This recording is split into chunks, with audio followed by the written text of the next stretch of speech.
நம்பிக்கை இல்லாம ஒரு உச்சக்கட்டத்துல இருந்த ஒரு மனுஷரை பார்க்க போறோம். அவர் இயேசுவோடு கூட பயணிச்ச ஒரு நபர்.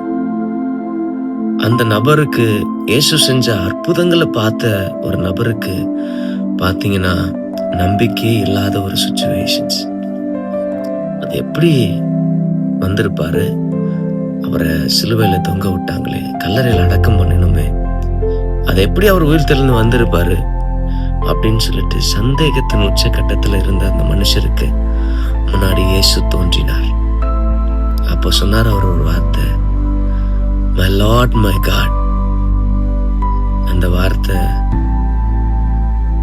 எனக்கு அந்த வார்த்தை ரொம்ப பிடிக்கும்.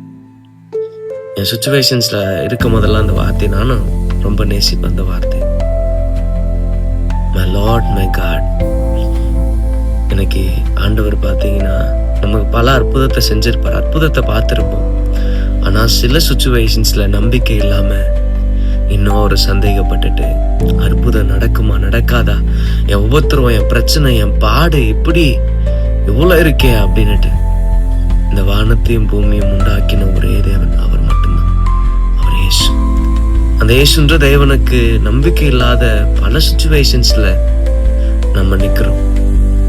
எத்தனையோ பண்டிகைகளை கொண்டாடுறோம், எத்தனையோ முறை அவர் சமூகத்துல காத்திருக்கிறோம், எத்தனையோ முறை அவருக்காக நிக்கிறோம்.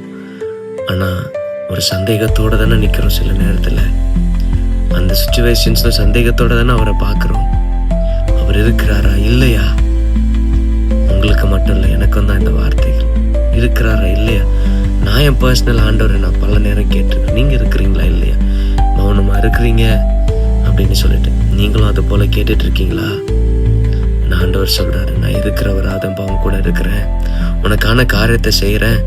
ஆனா நீ நம்பிக்கை இல்லாம போயிடுறியே பல சுச்சுவேஷன்ஸ்ல.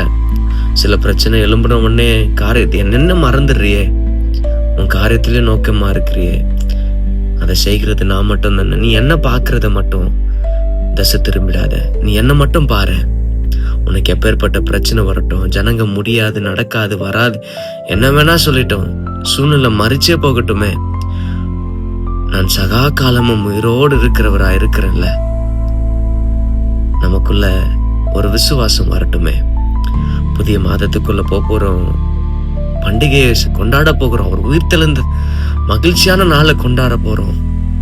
இந்த நாட்களிலும் இயேசு மேல நம்பிக்கையோட இருங்க, சோர்ந்துடாதீங்க. எப்பேற்பட்ட உபத்திரம் வந்தாலும் திட்டத்திலிருந்து பின்வாங்கிடாதீங்க, நம்பிக்கையோட நில்லுங்க. மரணமும் ஜீவனும் நமக்கான காரியங்கள் செய்கிறதும்